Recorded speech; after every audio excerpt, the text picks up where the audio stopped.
जिसको न निज गौरव तथा निज देश का अभिमान है, वे नर नहीं नर पशु नीरा और मृतक समान है। जो भरा नहीं है भावों से, बहती जिसमें रसदार नहीं, वे हृदय नहीं है पत्थर है जिसमें स्वदेश का प्यार नहीं।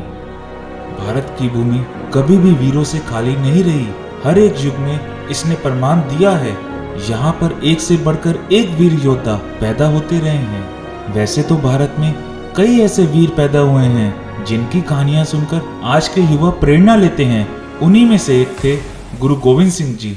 आज के दिन को हम सब गुरु गोविंद सिंह जयंती के नाम से मनाते हैं। जब गुरु गोविंद सिंह खालसा का परचम ऊंचा करने के लिए दुनिया में आए थे, तो सबसे पहले आप सभी को गुरु गोविंद सिंह जयंती की हार्दिक शुभकामनाएं।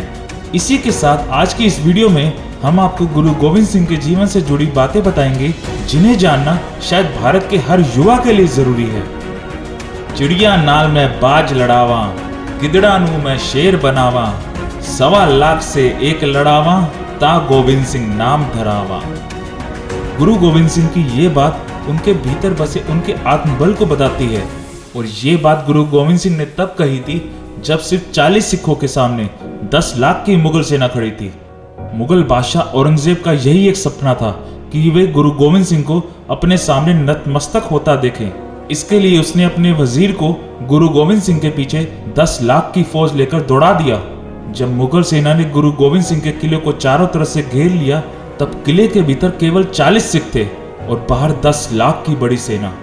तब गुरु गोविंद सिंह ने अपनी सेना से कहा था, चिड़िया नाल में बाज लड़ावा, गिदड़ा नू मैं शेर बनावा, 1.25 लाख से एक लड़ावा, ता गोविंद सिंह नाम धरावा।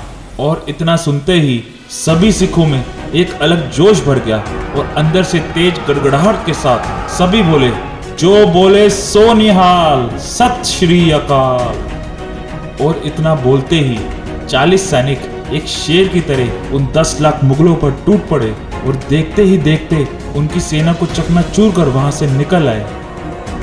इस घटना से हमें ये सीख मिलती है कि अगर हमारा उद्देश्य सही है और हम में आत्मविश्वास है, तो प्रॉब्लम कितनी भी बड़ी क्यों ना हो, उसे हम सॉल्व कर सकते हैं। सिखों के 10वें गुरु श्री गोविंद सिंह द्वारा 17वीं शताब्दी में कहे गए ये शब्द आज भी सुनने को मिलते हैं। गुरु गोविंद सिंह जी गोविंद राय के रूप में पटना में पैदा हुए, जो 10वें सिख गुरु बने। गुरु गोविंद सिंह हमारे समाज के लिए ऐसा नाम है जिसे लेते हुए युवाओं में एक नया जोश सा आ जाता है। वैसे वे औपचारिक रूप से 9 साल की उम्र में सिखों के नेता और रक्षक बन गए, जब 9वें सिख गुरु और उनके पिता गुरु तेग बहादुर औरंगजेब द्वारा इस्लाम में परिवर्तित होने से इनकार करने के लिए मार दिए गए थे। गुरु गोविंद सिंह जी ने अपनी शिक्षाओं और दर्शन के माध्यम से सिख समुदाय का नेतृत्व किया और जल्द ही ऐतिहासिक महत्व प्राप्त कर लिया। इन्होंने खालसा को संस्थागत बनाने में महत्वपूर्ण भूमिका निभाई। यहाँ पे हमें ये सीखने को मिलता है कि हमें अपने लक्ष्य से कभी पीछे नहीं हटना चाहिए और अपने बच्चों को भी ऐसी सीख देनी चाहिए ताकि वो अपने रास्ते में आने वाली सभी मुश्किलों का डट कर सामना कर सके। उनके बचपन का नाम गोविंद राय था। 1670 में गुरु गोविंद सिंह जी का परिवार पंजाब में आ गया। गुरु गोविंद सिंह जी एक महान योद्धा, कवि, भक्त एवं आध्यात्मिक नेता थे।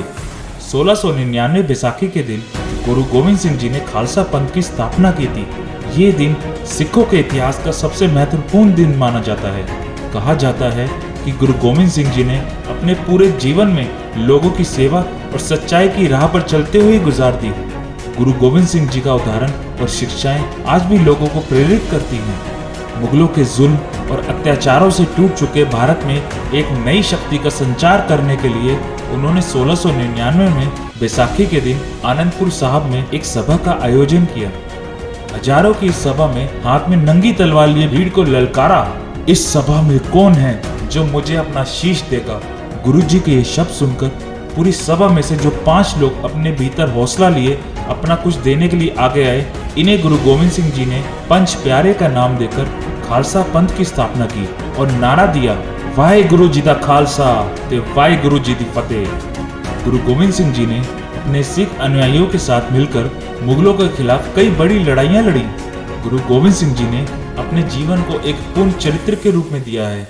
अगर आपको एक पुत्र के रूप में देखा जाए तो आपके जैसा कोई पुत्र नहीं, जिसने अपने पिता को हिंदू धर्म की रक्षा के लिए शहीद होने का आग्रह किया हो। और अगर आपको पिता के रूप में देखें तो भी आपके जैसा महान पिता कोई नहीं, जिन्होंने खुद अपने बेटों को शस्त्र दिए और कहा कि जाओ मैदान में दुश्मन का सामना करो और शहीदी जाम को पियो। अगर आपको एक योद्धा के रूप में देखे तो हैरानी होती है, आपने अपने हर तीर पर 1 तोला सोना लगवाया हुआ था।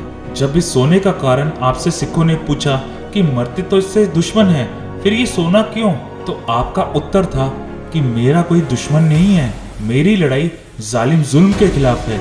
इन तीरों से जो घायल होंगे वो इस सोने की मदद से अपना इलाज करवाकर अच्छा जीवन व्यतीत करें, और अगर उनकी मौत हो गई तो उनका अंतिम संस्कार हो सके। इतिहासकारों की माने तो गोविंद सिंह जी ने अपने जीवन में 14 युद्ध किए। इस दौरान उन्हें अपने परिवार के सदस्यों के साथ कुछ बहादुर सिख सैनिकों को भी खोना पड़ा। इन योद्धा में गुरु गोविंद सिंह ने अपने सभी बेटों को भी खोया है, लेकिन गुरु गोविंद सिंह जी ने बिना रुके बहादुरी के साथ अपनी लड़ाई जारी रखी और अपनी आखिरी सांस तक मुगलों के अत्याचारों के खिलाफ लड़ते रहे। गुरु गोविंद सिंह जी की जयंती हमें इनके बारे में ये चंद्रवीरता से जुड़े किस्से नहीं बताती है, ये बताती है कि अगर आपके अंदर आत्मविश्वास है तो आप कुछ भी कर सकते हो। सामने कौन खड़ा है ये मत सोचो, बस ये सोचो कि आपको खुद पर कितना विश्वास है। गुरु गोविंद सिंह जी के सामने 10 लाख मुगल सैनिक थे, पर फिर भी उनका आत्मविश्वास जरा भी नहीं डगमगाया। आज इसलिए ही उनका नाम इतिहास में गौरव के साथ लिया जाता है। तो दोस्तों, प्रॉब्लम चाहे कितनी भी बड़ी क्यों ना हो, आप हमेशा पॉजिटिव एटीट्यूड रखें।